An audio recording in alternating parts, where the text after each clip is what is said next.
Good morning, everyone. So, my name is Emily Cato, and I'm a person in long-term recovery. And what that means for me is I haven't used any mood or mind-altering substance since December 28th of 2013. Yeah.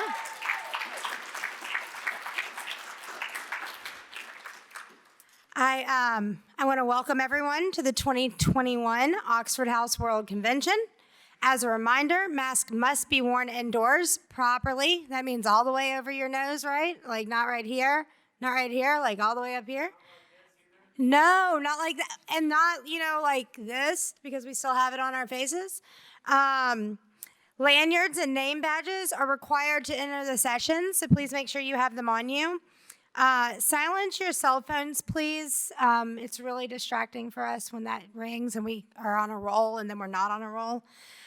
Be respectful of the colored bracelets and people's contact preference. Make sure we're paying attention to red, yellow, and green.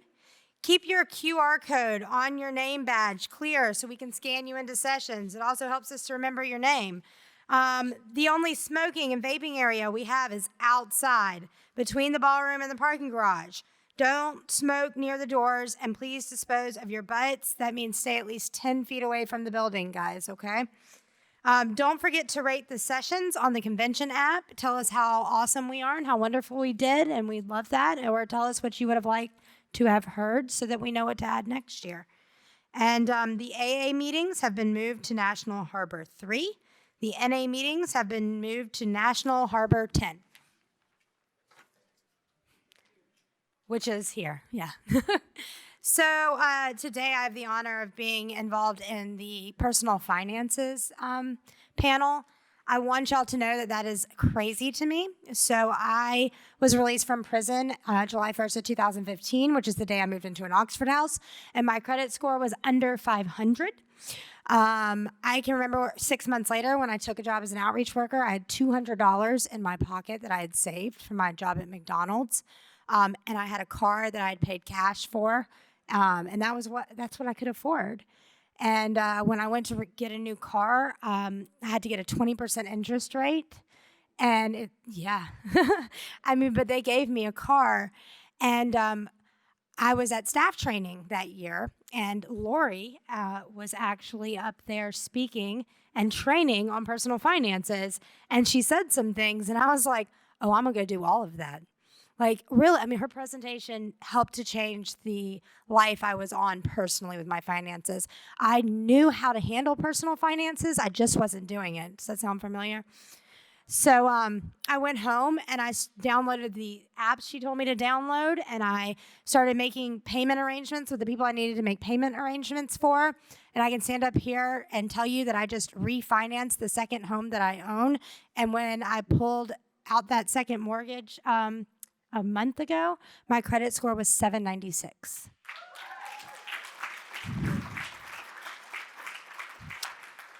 So everything that the people on this panel are going to teach you, they taught me over the last 5 years, and it's changed my life. So it's an honor to get to be up here with them. And with that, I'm going to let them kind of introduce themselves. So we're going to start here with Lori Hunt.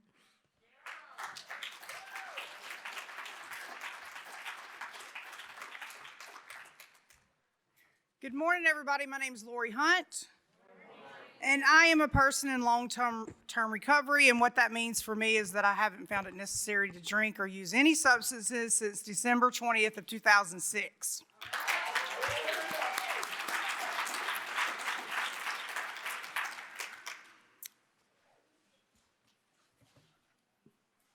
Oops. Okay.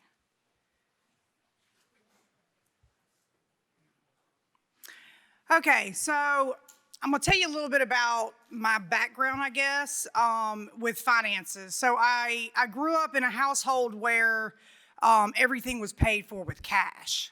My parents didn't have bank accounts, and I remember as a young person, I was probably maybe like 13, 14 years old. I remember there was something happened with the IRS, and my dad freaked out. So apparently what had happened was he didn't pay his taxes for a few years, and we ended up having to move out of my house, the house that I grew up in into this rent house because he thought that we were going to lose our house. And then, I don't know, 4 or 5 months went by and it never happened. So we ended up moving back into our house. I found out later on that he owed the IRS a whole bunch of money and they were supposedly going to take our house. But they worked it out and that didn't happen. So that's really kind of what I remember about finances is that, and then I just remember that he gambled a lot. So when I got older, I had no idea how to manage money. I didn't know anything about credit scores, anything like that. And I went from being a teenager into full-blown addiction. And so the only credit I ever had, I had my son's father had financed a car and he had put my name on it, and then it got repossessed because I didn't pay the note. So that's the only thing I ever knew about credit. And I knew that I had a bad thing on my credit. So I went to jail in 2006, and when I got out, I moved into Oxford House in 2007. And I didn't really worry about credit. You know what I mean? Like I was just trying to stay sober and move forward with my life. So I guess I was maybe 5 or 6 years sober. No, it was actually when I moved to Tulsa, I had to buy a car, and the same thing happened to me that happened to Emily. I had to get a 20% interest rate because I didn't have any credit, or my credit score was low. I don't know. So when I got back, I moved back to Louisiana, and I started thinking about it. You know what I mean? Like, what is credit? How do I attain credit? You know, so. Somebody told me about this app called Credit Karma, so I downloaded it, and I was able to slowly rebuild my finances to where I purchased a home.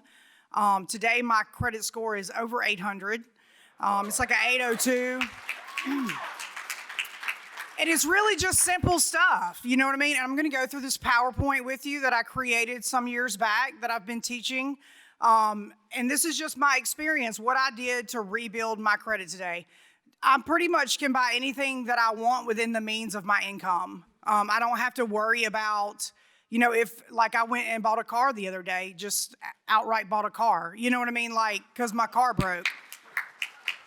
That was amazing, you know? Okay, so where do you start? Where I started was, I found out what I owed, and I opened a savings account. I didn't ignore my debt, and I opened a line of credit. And I'm kind of going to go through some of these to show you what I did. So I found out what I owed by Credit Karma. It's an app. You can also speak to a personal banker, but the Credit Karma app worked for me. I didn't have to talk to anybody about it. Everything that you owe to some sort of debt collector is on that app. It just pops up. And if it's not on the app, it's probably not on your credit.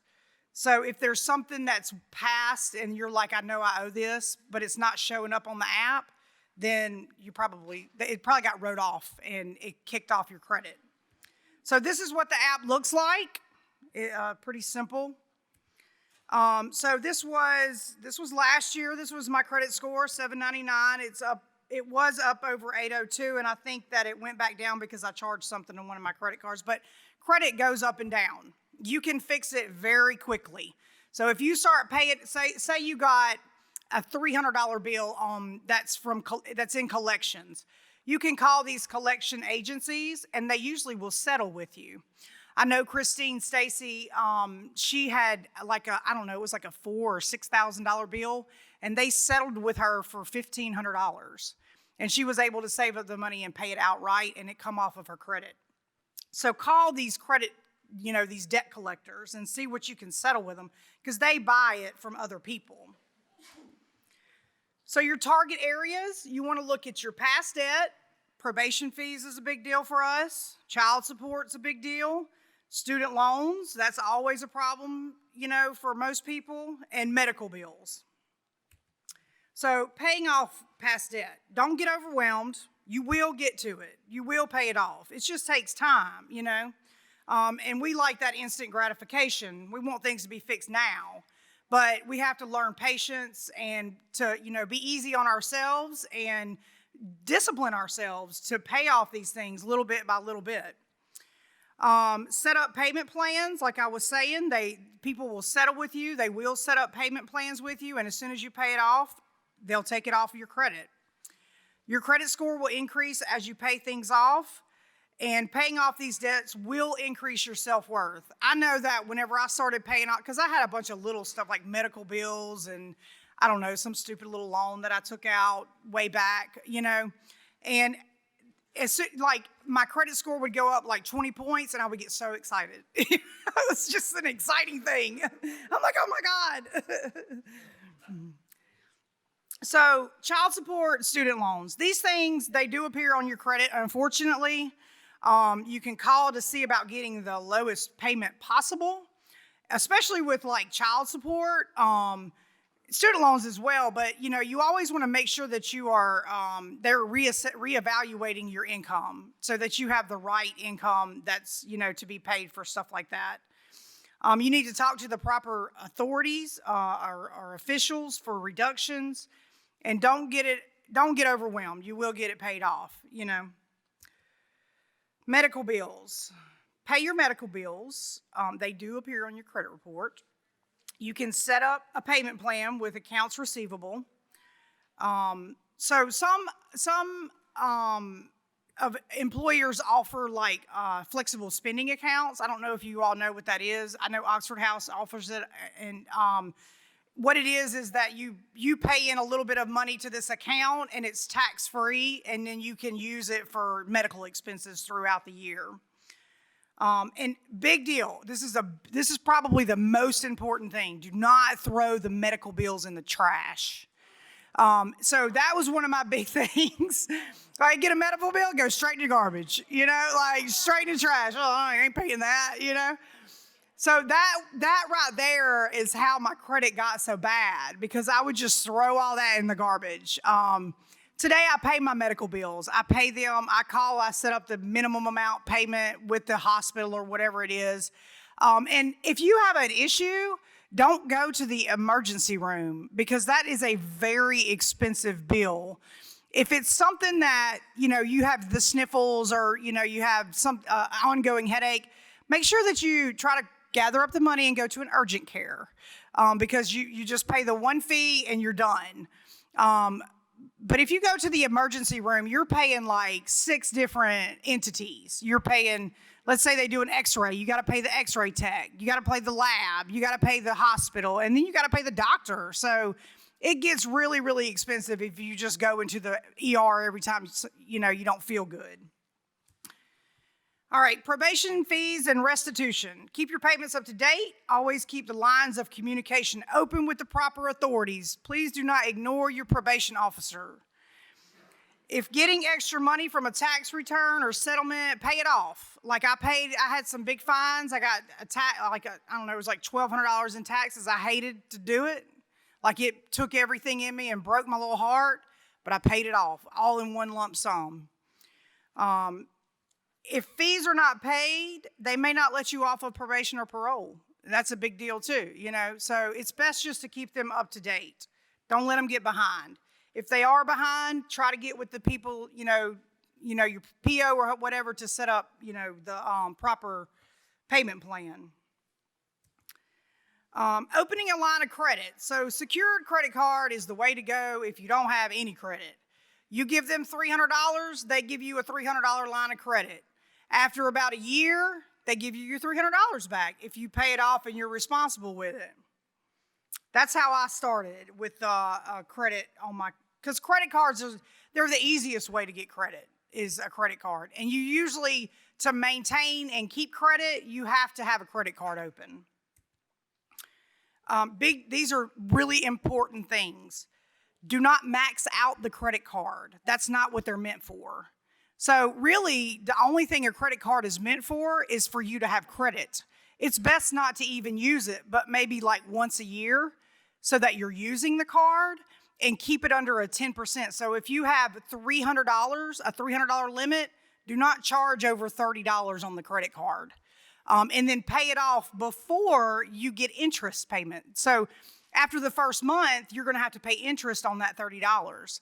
Just pay it off. And that keeps your line of credit open and it keeps it going. But if you max out the credit card, it's just going to hurt your credit. It brings your credit score down, and then you owe this money and you're paying interest, which is wasting money. Okay? Does everybody understand that? Okay. Pay them off monthly. Don't get too many.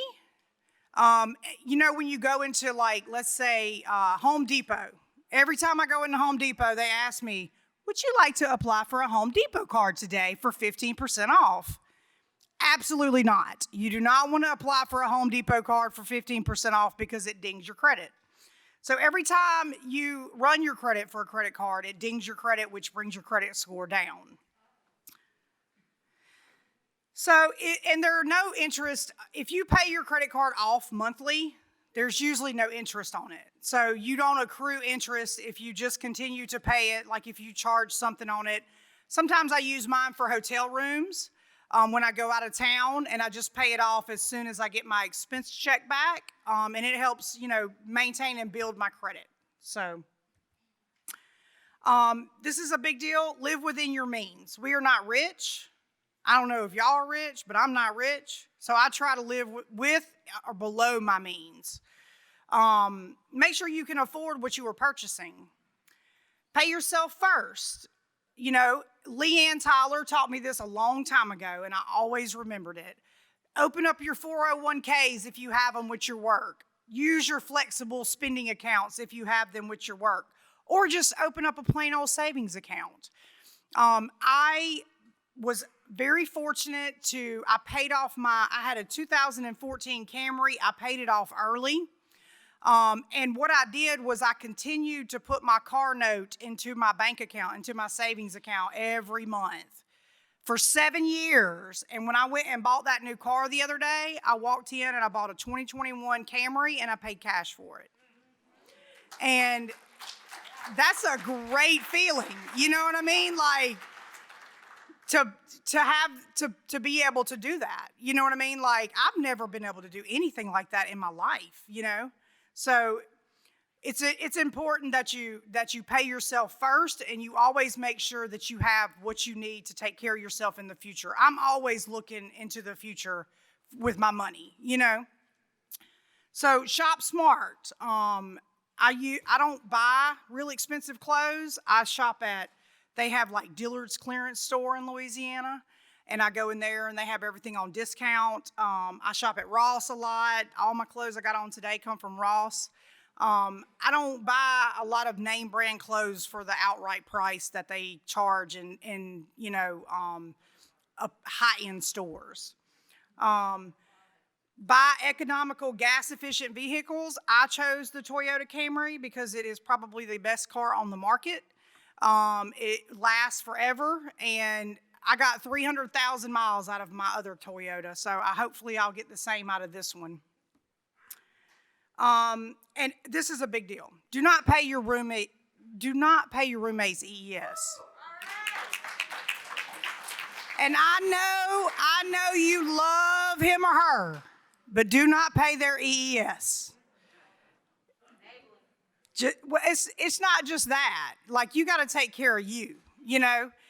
If you're going to be with somebody, you need to make sure that they can take care of them. And if they can't pay their EES in Oxford House, they cannot take care of them. So, all right. Be aware of useless spending, excessive shopping, buying coffee and energy drinks.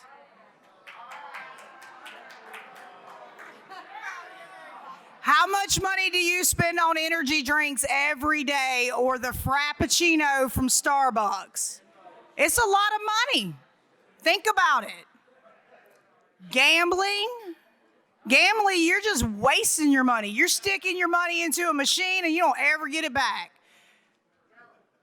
And it's really, and I already covered this, shop at discount stores, consignment shops. That's where I shop. I save a lot of money doing that. But I don't gamble. I make my own coffee in the hotel when I come over here.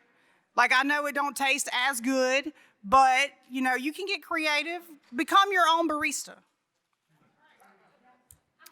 All right, car maintenance. If you do not, start putting back a small amount to work towards getting a car if you don't have a car, or pay off any fines needed to get back your driver's license. That was a big deal. That's a really big one. Start slow, you'll get there. If you have a car, make sure it's maintained. Make sure you keep the oil changed. Make sure you do tune-ups on it. Make sure you keep it maintained. It will last you a long time if you just keep the oil changed in it. Don't let your roommates borrow your car. I promise you they don't care about it as much as you do. And upkeep on your vehicle and having money designated for your vehicle will relieve stress and worry in the end. All right, in closing, newer residents are paying attention to you, and you always want to be an example of what good recovery looks like. Recovery is there, financial recovery is a huge part of being in recovery. It takes a lot of stress, a lot of worry away if you can financially take care of yourself, and it builds your self-worth. I don't need a single person in this world. One of my biggest things was I wanted a man to take care of me. You know what I mean? Like, I need him to buy me a house and buy me a car and let me shop with his credit card. But the truth is that's not who I am. You know what I mean? And that's not who I want to be. So just remember, financial wellness is a huge part of the recovery process, and it builds your self-worth. If there is an area that you are suffering in, if you know somebody that's got good credit, ask them. They want to help you, I promise, because they don't want you borrowing money from them. They want you to be financially self-supporting. And remember this, the biggest thing is none of us are perfect. We all come in with financial problems. Be easy on yourself, but be disciplined with yourself. Thank you, guys. My name is Lori. I really appreciate you listening. I don't know how to get out of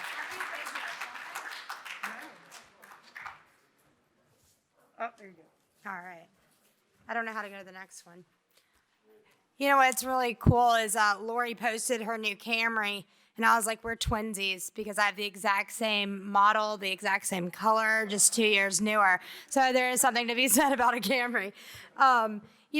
We touched a little bit on, Leanne Tyler also taught us at one of our staff trainings that if you'll set up a savings account that you don't have a debit card to, you don't have online banking for, you don't get any access to, and you take money off the top of your check and you have it put there automatically and you never think about it again, that you can start saving and that you could start small. And I took that to heart, and I did $25 off the top of my paycheck that year. And over the last few years, I've increased it $25 every once in a while, because $25 we don't pay attention to, right? I now put $500 a month into that account and don't think twice about it, because I've done it so slowly over, multiple years, that my husband and I were able to go on a trip to St. Croix down in the U.S. Virgin Islands, and it never had to touch our own pockets. And that was important to me. Being able to travel again was really important to me, because in my addiction, I had pretended I was doing all these great big things. And so in my recovery, I actually want to do them.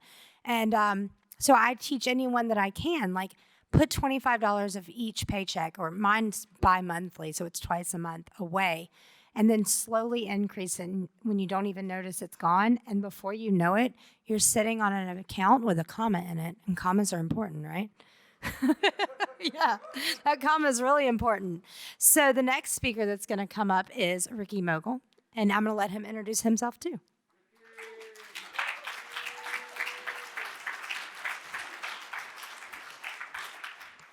Yeah, it's still morning. Morning, everyone. How you all doing? Y'all having a good time? Yeah? Who's here for their first convention ever? Yes. Hey, do me a favor. You make sure you take your experience back to your peoples. You know what I'm saying? And light that fire. Share that fire you gain in here. It's amazing. It's amazing to be outside. Enough about that, though, I guess. So to the meat and potatoes, right? So my name's Ricky Mogul. I am a special projects coordinator in Seattle, Washington, with Oxford House Incorporated, and a person in long-term recovery. So what that means for me, they always have to say that. What that means for me is I have not had to use a drink or drug since January 15th, 2005.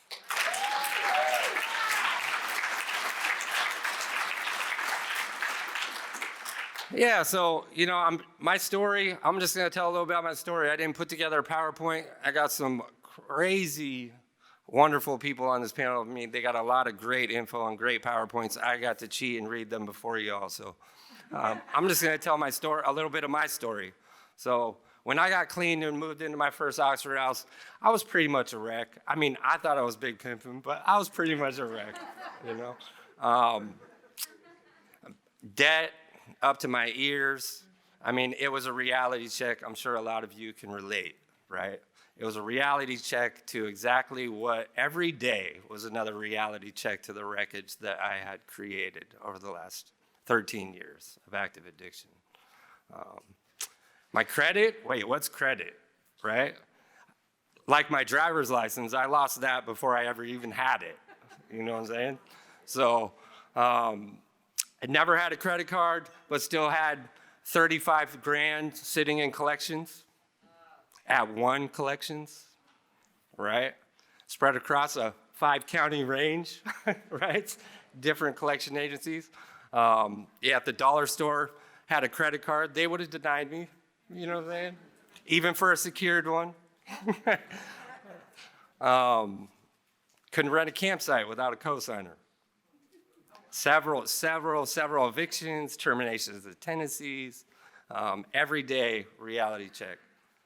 I can remember my first time after I got working at Labor Ready, because I had no car. I got my license back twice in recovery. Twice. Got it back, lost it, got it back. Got my first job, filing taxes. I got 4 kids, right? So tax return time was always big money day until you're by yourself. And you owe student loans and back child support.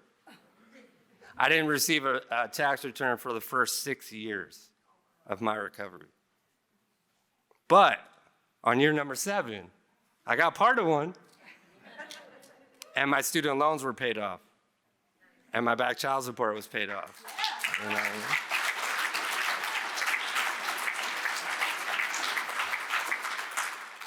But this, as I got clean and meetings and working and I'm seeing these people get successful, and they're like buying houses, you know what I mean? Talk about trying to go buy a car from a lot, you know what I mean? I got hit up all the time. Many a years like, nope, I don't need a credit card. I'm tired of getting turned down. You know what I mean? Like, nope, not even gonna try. I come to these kind of things, and I'm watching people who were right where I was. Credit Karma. Luckily, I had already been working on my credit a little bit and paying off some of those with tax returns and yada yada. By the time Credit Karma came out, I had, I think, a 415 credit score. You know what I mean? But I had never had a credit card, never built it. So I learned in these things, you need a secured, I got turned down 3 times to get added as a check signer at my Oxford house. They're like, I spent a long time living just like this. Can you relate? You know what I'm saying? If I ain't looking at it, then it ain't happening. You know what I'm saying? You gotta, and just like the cops, you gotta find me. You know what I'm saying? I wasn't seeking you out. Ain't none of that. Bye. But as recovery game, I started working steps, and I started learning and chatting with people. I see people up on the panels, and I'm like a sponsor, right? You got what I want? I'm listening to you. You know what I'm saying? I went to get a secured credit card, and I got one. I got to give them $500. I work at Labor Ready. You know what I mean? Like, you get paid by the day, and half of it went to child support. So I'm walking away with $30 a day. At the time, of course, this was back in 2005, EES for me was $300 a month. We do it monthly in Washington State. $300 a month, do the math by your weekly amount. But, it was, I could be doing a lot worse, living in Oxford. I got a secured credit card. And what they told me was, only use it for food. That's what I was told, because I didn't have a car still, so only use it for food, something that you're gonna already spend money on. Only at the grocery store, only on food. Not fast food, not mochas. And that's what I did. And at the end, when you get paid, you pay it off. I didn't spend cash on food or my debit card on food for quite a few years. I got that $500 secured credit card. All of a sudden, my credit score started to go up. I got that credit card app. And it's just as easy to get addicted to that credit card app. I'll tell you what, I'll be looking at in the meeting. I'll be looking at it in the house meeting. And I'm like, yeah, I was ecstatic when I broke 600. That was big, The wreckage will follow us whether we choose to look at it or not. And when we turn around and we look, I don't know if you all have been in a felony stop, but when you turn around and look at the felony stop, when you finally are able to turn around, you're like, oh boy, right? Whoa. Yeah. It takes time. It takes time. Like recovery, it takes time. It takes time. It takes patience, it takes time. I want it right away. We chip away at it. We chip away at it. And slowly over time, that's what we've done. That's what we've learned, that we practice it in all of our principles. It takes time. It ain't gonna be fixed overnight. It definitely didn't get created overnight. And it can be overwhelming, but it will happen. I'm up to a 708 right now on my credit score.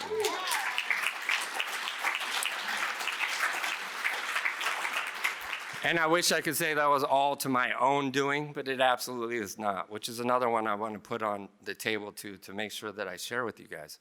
One of the things that I learned in my outpatient class, I was an outpatient for 3 years. Outpatient. Yeah, that's a long time. I'm a little stubborn. Is that sometimes that easy fix is not what's going to work best for me, right? When I got my driver's license back the first time, my grandparents paid off my tickets that I owed. They took me down to the driver's license place. They got paid for my license. They gave me a car. And within 6 months, I was sitting on my Oxford House couch getting put on contract for driving on a suspended license. You know what I'm saying? Because I got a ticket and I didn't pay it. Still, nothing internally was fixed. It was an external solution to an internal problem. And it was that outpatient counselor, I'm like, my grandparents said they would do it again. So it's not a big deal. It's cool. And she sat me down and said, if you do that again, I guarantee you, you'll be right back where you're at within 6 months, a year. And I'm like, you're tripping, Like, you don't know. Like, I want my license now.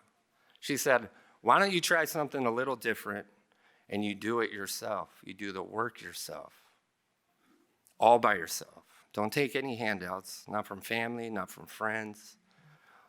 You chip away at it. You give it what is the most important part, and that's time. It takes time, you know what I'm saying? And it took me 1.5 years of walking to labor ready, and until I could afford a Razor scooter.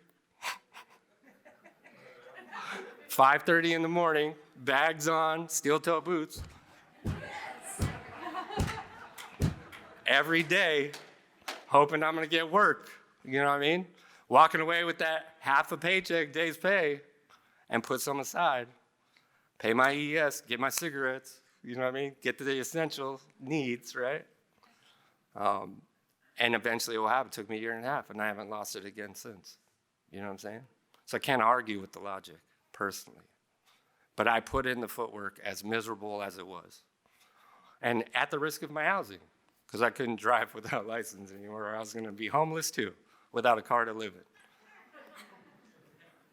in. I don't know where we're at on time. We good? I didn't ask how I looked.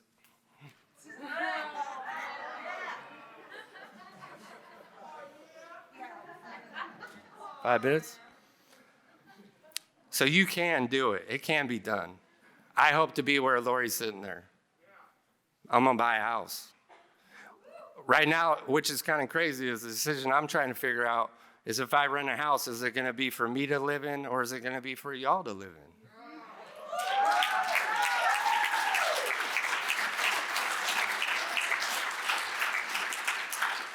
If there's anything that I've learned from recovery and from the people sitting in these rooms, is that it's possible. And it will happen. It's just gonna take time.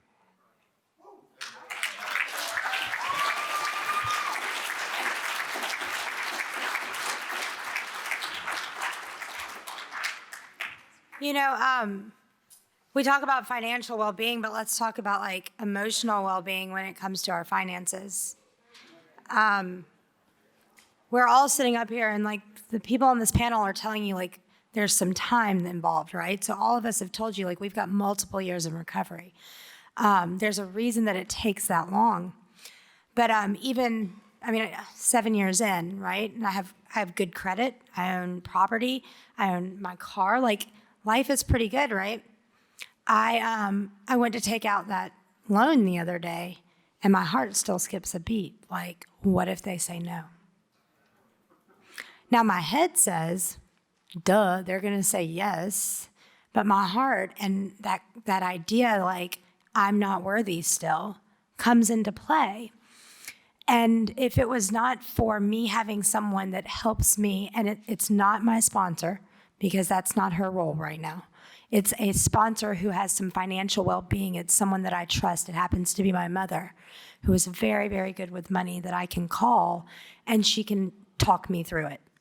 There's nothing wrong with getting someone who can support you emotionally, who has a firm understanding of the financial development needed for you. And my mom's not in recovery, but she is able to tell me the things that I need to hear to help me retrain my brain and tell me that it is okay to feel the way that I feel when it comes to finances and to continue moving on. Because for a very long time, my finances kept me getting high. It was so much easier, like Lori said, throwing that bill away and not looking at it, and then using my mom was my ATM. That's the irony in all of this. Like, if you ever hear my story, I will tell you, my mom was my ATM card. That was our relationship. And so it took a really long time. And one of the best things I ever did for myself, in very early recovery, I'd just gotten out of prison. My parents had supported me. They were my biggest enablers, but I looked at them and I set a firm boundary for my own emotional and financial well-being. And I said, do not help me anymore. Like I had to say it out loud to them in order to make it real. And trust me when I tell you, they didn't help me again.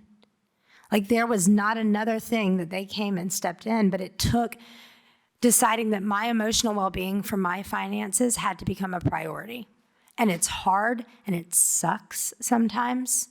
And I wish that I could stand up here and tell you that after 5 years of paying attention to my finances, that all of those doubts and that go away. The truth is they don't necessarily go away. I just have the tools I need today to handle them. And that's by having some people around me that can support me through the financial part because they've been through it before. So I just wanted to touch on that because I think we talk so much about finances and we forget the emotional attachment people in recovery, me especially, have to the concept of money. And it doesn't have to be that way. I'm always happy to talk to anyone personally about that. So the next person that's going to come up here is really cool. Her name is Nicola. She gets to work in the home office. And she's got a lot to tell you guys.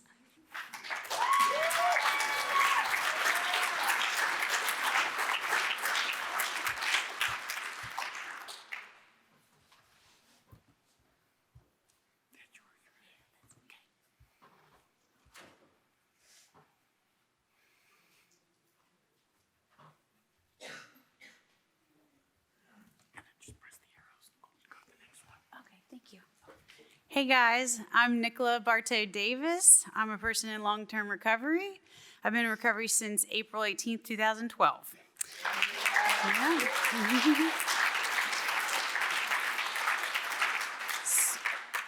I am an employee of Oxford House Incorporated in the finance department. My boss is the CFO, the Chief Financial Officer of OHI, who is right there. Her name is Leanne. So can we all say thank you for all that you do?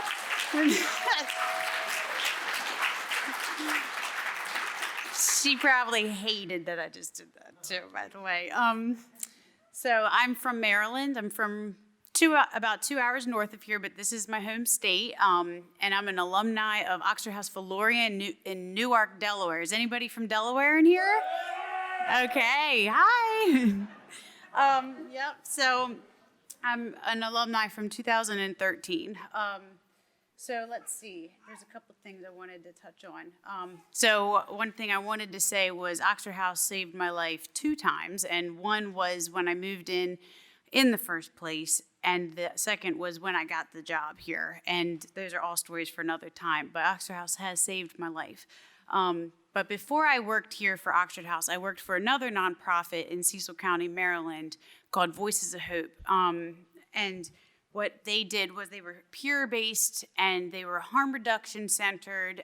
We did a lot of certain services and things like that. And I was trained in becoming a wellness coach, a financial wellness coach, specifically for people in recovery, the knack being that I'm a person in recovery. I was trained by somebody who was not in recovery, but the idea was that personal finances is a personal fingerprint. It's a personal journey. And so being that I was at that time experienced in sponsorship and step work, I knew like this is totally aligned with how I live my life and the things that I'm used to. So what we're about to go through is not a literacy course. And if you've ever been through a financial literacy course, it's a lot of this is what you do, this is what you don't do, this is right and this is wrong. And most of those things I have done all the wrong, all the time in my entire life. But this is all just about you. What is gonna work for you? Because every single person in here needs something different. And there is things that I do that are not the most financial responsible, but that's because that's my personal choice. And then I make that compromise somewhere else. So in my life, my personal finances has been an incredibly long journey. I did not buy my first car until I think I had 6 years clean in recovery.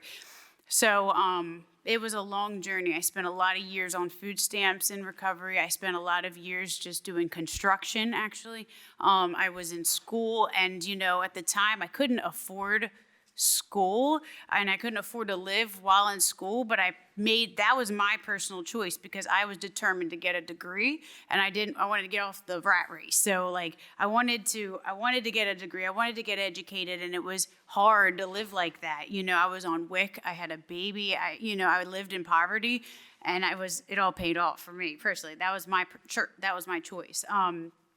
I lived without a vehicle and all these things, but now I have an accounting degree and I'm certified in QuickBooks and all these things, and I'm so proud of that. And I think education is truly power, and it's such a world opener. And I don't think it's ever a bad time to get educated.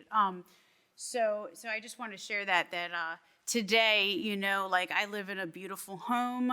I have my very own vehicle that nobody pays for but me. It's fun. It is not gas efficient, I'll just say. It's a Jeep Wrangler, and it's fun, and I love it. That was my personal choice. I waited until I got the car that I wanted. And I got a daughter who she goes to private school. That's also another personal choice.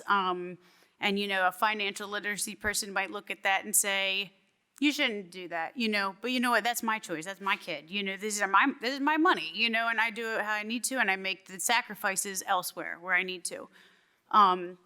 So we got a couple things I'm gonna ask my amazing coworker, Crystal, who's also an OHI fan person, to come on up and please hand out some things. I'm gonna do some handouts. And who here is familiar with the 4th step? I'm sure everybody, or almost everybody, because I know that today is a time of there is so many different pathways of recovery today, and the steps are not in all of them. So this is more like I like to call it like a financial fourth step, and we're just going to take a look at ourselves and our values and like what we want and what some things are going to work for you. These are just some ideas to walk away from today. And then at the end, there's going to be some like informational stuff. Oh yeah. Yep. This is Crystal. If you could give everybody one of these, and then everybody one of these, and then I do have some. Okay. Cool. Yep. Thank you, Finance Department. So I remember hearing in some recovery literature I heard one time it said that the quote that you can't always get what you want is not necessarily true. You can get what you want if you're willing to work for it and wait for it. And I have found that true for me, like in finances especially. I have to work for it first and I got to wait for the right time. So I'll let some people get some handouts first, but I like this atmosphere better where like everybody's interacting with each other. I really kind of hate standing up here. I had to take my shoes off just to feel comfortable. Like we're all here, we're all in recovery, we're all having a good time. Like this is not me standing up here to inform you. Like that's just not the vibe here.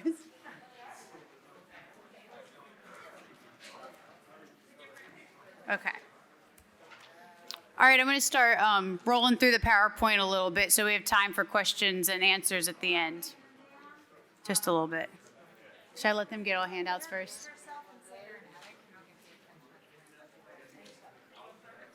While they're getting the handouts, or should I let them get the handouts?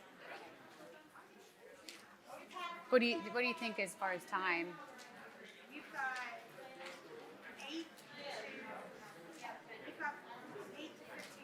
Okay. Hey, I'm Nicola Manatic. I'm just going to talk while you guys are getting the handouts. I'm just to catch your attention. Yep, you should have two. And if you want blank paper to jot down notes, I got blank paper up here. But we're going to start going through this stuff. Okay. So, and there I hear Crystal's loud voice. All right. I'm Nicola Manatic. So what financial wellness means to me. That I have financial goals and I strive to make financial choices grounded in my goals and my values. My priorities are being met first. I'm teachable. I'm not afraid to ask for guidance. My finances are my responsibility, striving for self-support.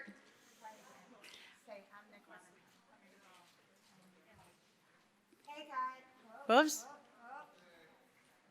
I can't make that happen, but now they're all quiet. Hey. Okay. Everybody here? Okay. All right. Okay. So just not like Ricky had said, nothing is perfect. Give it time. Give yourself just time to work on things. We all want financial safety and security. That's a big one. To prevent relapse in the future and just feel grounded in our life. We want to feel safety and security. Taking regular inventory. That's what we're going to do today a little bit. Positive action when appropriate. What does financial wellness look like for you? Okay, so part one, this is the handout that you guys just got, and I'm going to give you like 1 minute to fill it out. Hey guys, I know that we all are getting these handouts, but it's going to be really hard for people in the back to hear, even if we're whispering. So if y'all could do me a huge favor and just wait for about 10 minutes, we'll answer questions, and you can stay after and whisper all you want. Okay. All right, so this is the handout you guys just got, and this is a question for yourself. What is important to you? On the left hand, on a scale from 1 to 5, ask yourself, how important is this topic to me that I have this in my life? On the right-hand side, on a scale from 1 to 5, how well am I doing with accomplishing this? Am I working towards this? Am I working my best at accomplishing this? Am I not? And the topics are building my credit, having reliable transportation, budgeting, living within my income, traveling. Some of these things are geared for people in recovery. Traveling was a big one for me when I got clean because I had lived in just homeless shelters. I was homeless so much. I didn't get to do anything. So owning nice things and traveling was really important to me. And it's my, again, it's my choice, having life insurance, health insurance, donating to charity, becoming fully self-supporting, not living off our parents or our spouses, having nice things, investing, seeking financial education. So ask yourself, just on a scale from 1 to 5, there is absolutely no right or wrong. There's no right or wrong. It's just for you. What is important for you? And if it's important for you, follow it up with how well am I doing with that? And I hope that your answers are aligned. But if they're not, that's something to look at. So I'll give you like 60 seconds to work on that. Okay, cool. I can't add.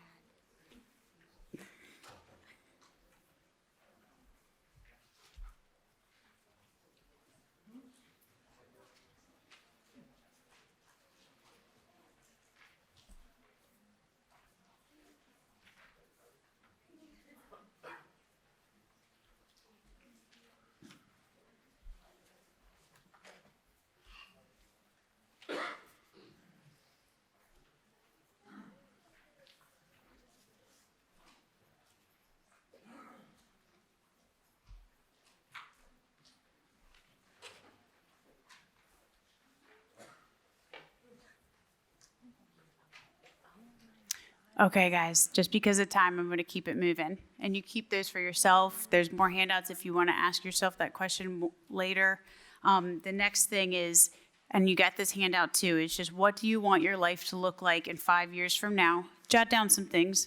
Do you want to be living in an RV, traveling the world? I got a couple friends that did that, and that was their choice. They quit their jobs and they went, Education, college for you, private school for the kids. What is it? Savings. You're not worried about that. Do you want to have an emergency fund? Do you want to pay for a car in cash? Transportation. What do you want to drive? Are you comfortable with the bus system? Are you living, because the other question is like, you might live in a place that owning a car is not reasonable. In the DC area, it is not reasonable to own a car. I would just take the subway, and then you can use that money elsewhere. Vacations and experiences, and I put conventions down there because I know it's not cheap to come to these conventions. You got to take off work. You got to have money to spend. But how great of an experience is this, And if you've never been to the D.C., Maryland area, and you get the chance to go around and see some things and pay for some experiences, how great is that? So just these are some questions that you want to ask yourself. I've been out of the country. I've been able to travel so much in my recovery. I'm so grateful for that. That's expanded me as a human being, has really enlightened me in a way that just staying home couldn't, reading about it. So it's important. I do find that some of these topics that financial literacy can't cover for a person in recovery because I couldn't tell a person at the bank that I was going, like a literacy person. I've been homeless a lot in my life, and I need to travel, and I need to see some things, and I'm sorry if it might not be what you think I should do, but I need to spend some money doing some of these things.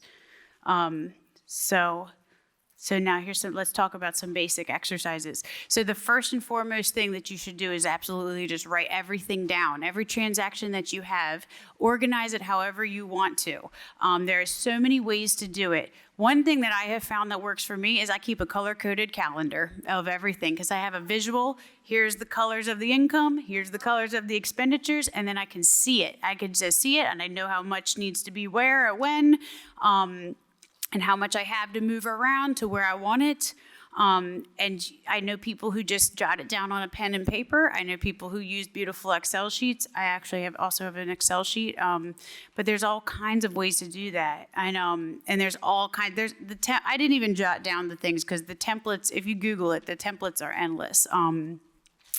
Keeping track of cash expenses, keeping track of transactions on the credit card, on the checking account. Get creative. There is no right or wrong. This is for you. Even if it is just a piece of scrap paper, jotting it down, it makes you think when you have to spend. Because you're like, am I really going to write down that I just spend $10 at McDonald's because I was bored? It's like, you got to think about it and writing it down. And I know when I got into recovery and started step work, it was always told to me there was so much power in writing and that it was just, this was a cathartic exercise. So this is what has worked for me.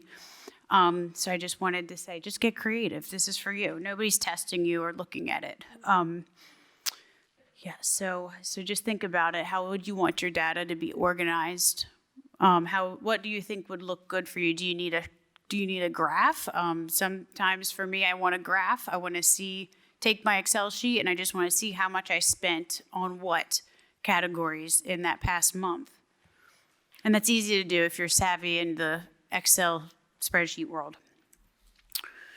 So taking a look at your data, after you've kind of jotted some things down, like what's working for you, what's helping you move towards those goals, like stay grounded in those first two handouts, like that's who you are, and that can change anytime. That's never got to stay the same. But stay grounded in that and find out who you are, who you want to be financially, what your goals, and then ask yourself when you're doing your spending, like, is this helping me move towards that cruise I want to take? Is this helping me get that new car? Like, are these things going to help me? Do not forget to celebrate positive choices. One of the best things that I did was really give myself a chance to celebrate when I was making good choices financially, when I finally learned how to stop living paycheck to paycheck. And I was like, oh my God, there's some overlap in my paydays. And I was like, I was just so proud of myself. And that's okay. Like, everybody, that is something that is really easy to glance over at this is what we're supposed to be doing anyway. But, like if we're in recovery, like we're miracles, and really we all, like, if we were to just keep following that path, we would just be homeless people under a bridge smoking crack. And, right now we're all, if we're working towards this, it's important to celebrate all those good moves that we make. So, and don't think about absolutes. Absolutes of I'm never going to do this again is just a trap. It's like, for me, it's guaranteed I'm going to do that thing again. So for me, it's like one less. What can I cut out one less of? If I'm not comfortable with the amount of money I'm spending maybe on going out to eat in a month, like I say, you know what, we'll just cut it out once. We'll just cut it out here and there. Not, from now on, we're never doing that again, I have a 6-year-old daughter, so it's really easy to get caught up in, we're rushing around, let's just get some food, let's get some convenience food.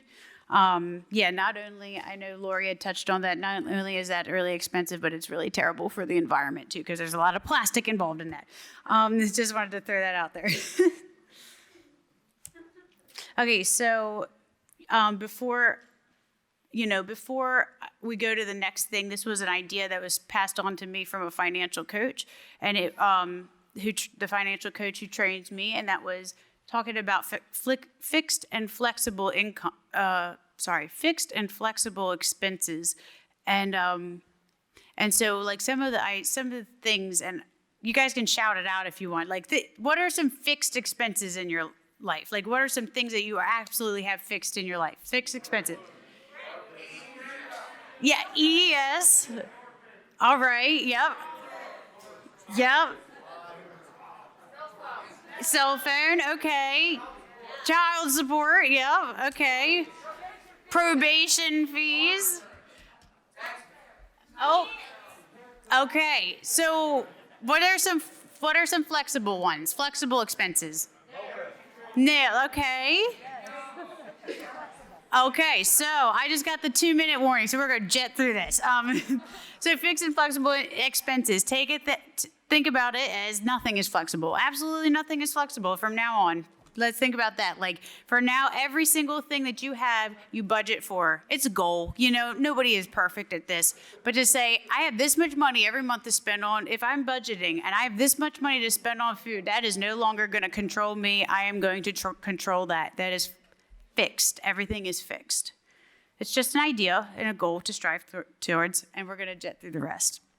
Okay, so. Listen, get through it.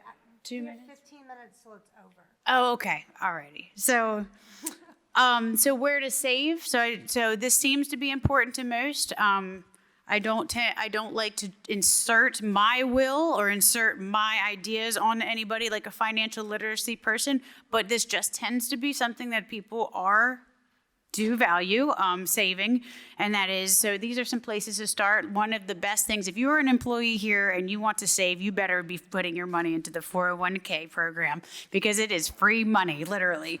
Matching the 3%. And if you have a 401k program at your work, please put your money into it, what they match. It's free money. Saving, so you got some savings accounts, you got certificate of deposits. That's a great one to utilize when you get your tax returns, or bonuses at work. Put that money away and let it accumulate some more. You're making money in your sleep, literally.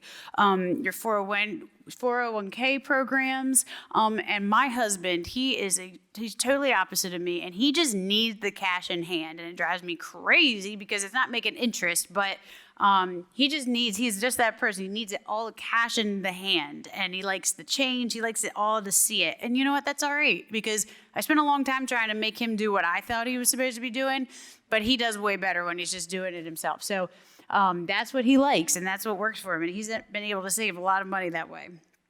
And that's some people. Some people just have big safes at their house and just tons of cash in it. So this is really, really important. I want you guys to look at it, and you do not have to be 25 years old because it starts at 25. You don't have to be 25 years old for this to mean that it applies to you. It just means today is better than tomorrow. Your best interest. This is what compound interest means. And you are either making money off your investments, or the investor is making money off of you. And it works in reverse, and the sooner the better. Today is better than tomorrow. Start today with whether it's your 401k program, whether it is just your savings account, whether it's a certificate of deposit, or starting to open up a portfolio at an investment and starting to get into the stock market. This is better. So if you see the earlier, the better. Look at the difference. Those two people had invested the same amounts of money, and look how much more money it was just from sitting there, literally just sitting there for years more.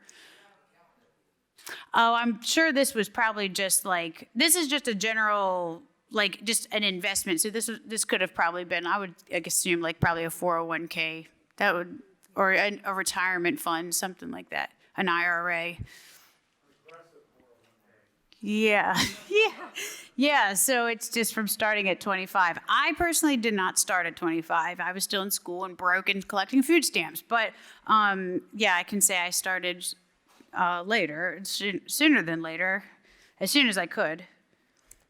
Okay, so credit. I know Lori had talked about it a lot, and just in summary, your credit score is your numerical value of borrowing worthiness. So it just pretty much puts a number to what your worthiness of borrowing money is, and the report shows all the details. And so that is what the score means. And this is, oh no, it didn't work. I don't know why, but there's a pie graph that shows the percentages, and it got lost on this laptop. It was on when I submitted it, right? Okay, so this typically has a pie graph, and if you email me, I will send it to you if you would like. But it didn't transfer. But as you can see, this is the percentage of what goes into the score. So it is payment history and accounts owed. So, Lori had talked about the dings for when you do apply for a credit card.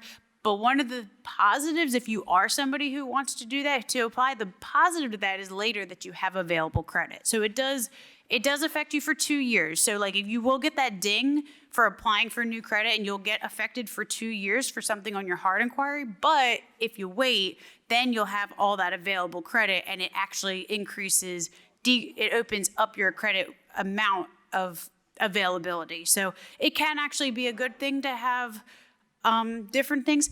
It's not good to just have a lot of one thing. The diversity is really good. If you have a couple credit cards, you have your car payment, you got your house, you got a student loan, and you got a personal loan, that's a great range. That's a great range. Don't have 10 credit cards. That's not helping anything, except the amount of credit availability. But but then the diversity goes down. It's a juggling act. So the whole thing is really a big juggling act.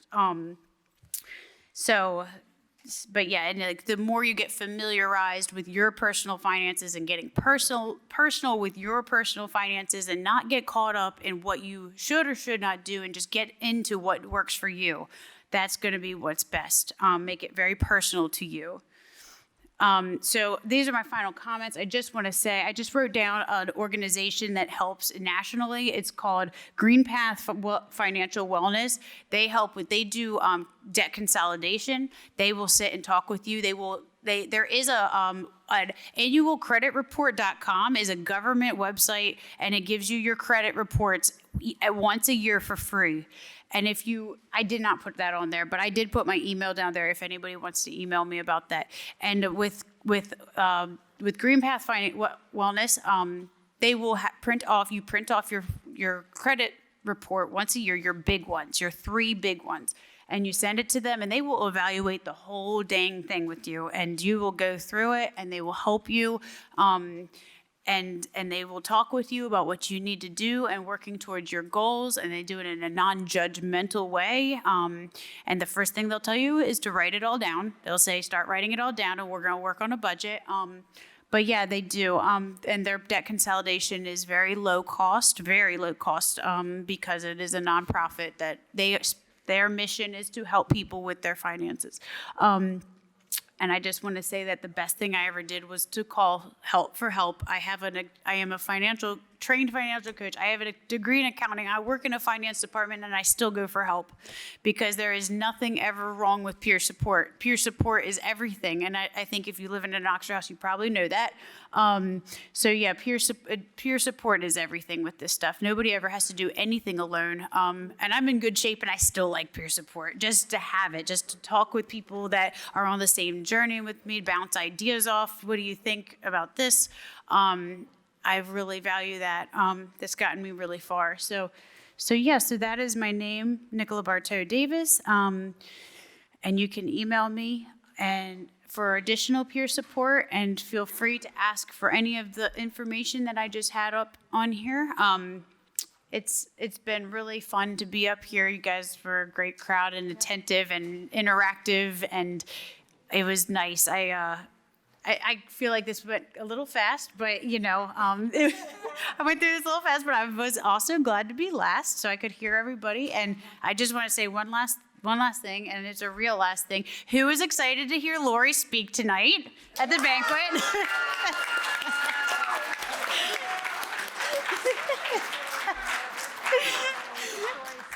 That was my real last thing. All right, thanks for letting me share. You're amazing. Oh, thank you. Hey, guys.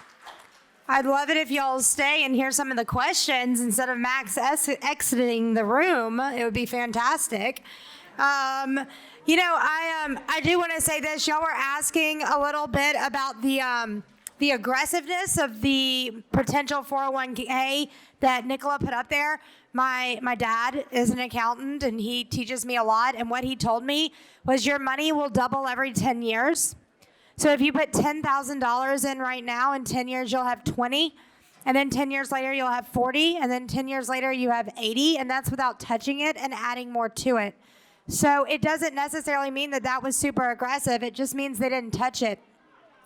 So what we're going to do is we are going to answer as many questions as we possibly can over the next 10 minutes. So go on. Hi, thank you. Joseph from Springfield, Missouri, Chapter 4.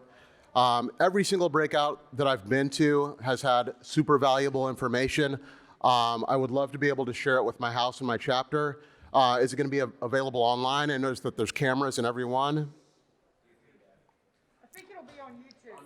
On the Okay. Oxford House YouTube page. If y'all didn't know it, we have a YouTube page, and it's a YouTube channel. You can even go back. We have been doing this for a few years, and you can see some of the past conventions. I think the one in DC 2 years ago is uploaded too. Okay. So it'll be there, and every room you see a camera, we will have that available for you. Awesome, thank you. So I know it's personal, and I know that, so in a situation where I have $100, I have some debt that needs to be paid, and I have an opportunity to invest for the long term. I know that you can't borrow for retirement. That's the only thing you can't borrow for. I know that there is time value in money, like that thing said. But I also know that I need to make amends with my finances as well. So part of that is going to be like a personal choice for me. But what's the smart thing to do, the wise money thing to do? Put that 100 in the long-term investment or pay off the debt. If it's not, accruing interest and growing, it's just that ding on my credit that needs to be taken care of eventually. I mean, I can say what I did, and you can. So I've always been taught $100 doesn't have to be like all of it. 10% is a good going number to put into a savings. So if you want to invest it, take 10% of it, pay some of it towards your debt, and use some of it for your for your living expenses. So a good rule of thumb is 30% for your living expenses, 10% for savings, and then you could take the rest if you don't have any. If you don't want to keep a little bit for yourself and pay off your debt with what's left over. But there are some people who are trained to answer that. Am I close to the right? I would say go with what will cost you the most in interest, and like if the interest of your debt is costing you more than what you would make in the investment, I would pay off the debt. Zero interest on the debt, just, a black mark on my credits. And then I think it would be a personal choice. What would Lori say? Oh, I'd pay off the debt. Yeah, Half the I debt. would. Too. I would pay off the debt. Okay. I personally would too. I wouldn't invest any money if it was going to harm, like I have my mortgage. Can y'all hear me? Yes. Okay. I have my mortgage, but that's a set debt that gets paid on a monthly basis, right? But I wouldn't, like if I had money owed that was hurting my credit, I would definitely pay the money off first before I would invest it. Even though it's going to grow into more? If Yes. it's causing harm to you financially, you want to remove that harm because you'll grow faster when it's Okay. gone. Yeah. Okay, thank you, folks. Good question. Yeah, that was a good question. Pay the debt, though, I think. My name's Juan. I'm from Missouri. Listen, I think it was wonderful. The panel had so much diversity in it. I like that there's different levels of how your growth is. I know from experience from sitting down in the audience when I first came into Oxford, I'm an alumni now, and I love it. I love to be on one of these panels because that's actually what I do. I do credit repair for people in my state. So, and I wanted to learn your techniques, and I love them all. I love your PowerPoint.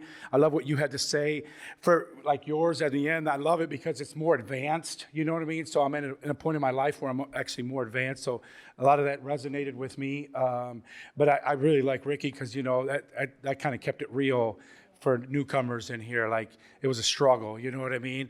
And then all this other stuff is fantastic. It's great information, but I'm just trying to stay clean and sober right now. You know what I mean? And having to worry about all these, these terms and this literacy. And I'm not taking away anything from either one of you. I think it's phenomenal. That's something that we shoot for, right? We want to get to that financial stability.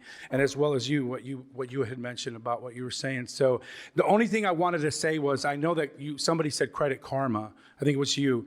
So Credit Karma is a great app to use in first-time recovery. It's phenomenal. But the scores, just make sure you don't get your hopes up because the scores differ from what your real credit scores are, okay, guys? So even if Credit Karma says it's 800, it's probably going to be about 50 points less, your real scores. So you might be all excited because you got a 640 score. Now you're going to qualify for that car loan, and then you go and they come and they go, well, your score's 580. And you're like, well, wait a minute, Credit Karma's lying to me. So Credit Karma's a great tool, though. She did say that because they help you pay your debt. It gives you a guideline. They give you suggestions. It's a great app. But just don't go off that score. I just wanted to say that because I did too, you know what I mean? I was all excited. I got a 700 score, woo! They were like, oh, your score's 620. I've always found mine to be more than what Credit Karma says. Mine's always been higher than what Credit Karma. Yeah. Well, you're pretty much way advanced then already. I mean, just say it though, right? Get a credit card. Yeah.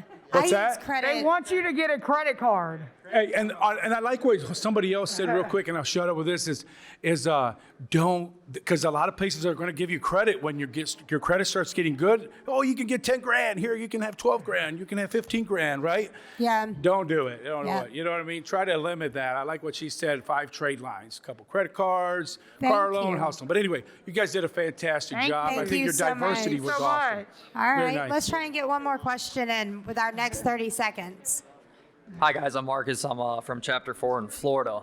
So this question was about the fixed and flexible income. So, Me personally, when I first got into recovery, I separated everything by percentages. So I went through, broke down like 35% of this goes to my bills, 15% of this goes to savings, so on and so forth. Do you find that it's easier having a fixed dollar amount specific to allocate to specific areas, or just having a generalization of percentages? I think that's a total personal choice. Okay.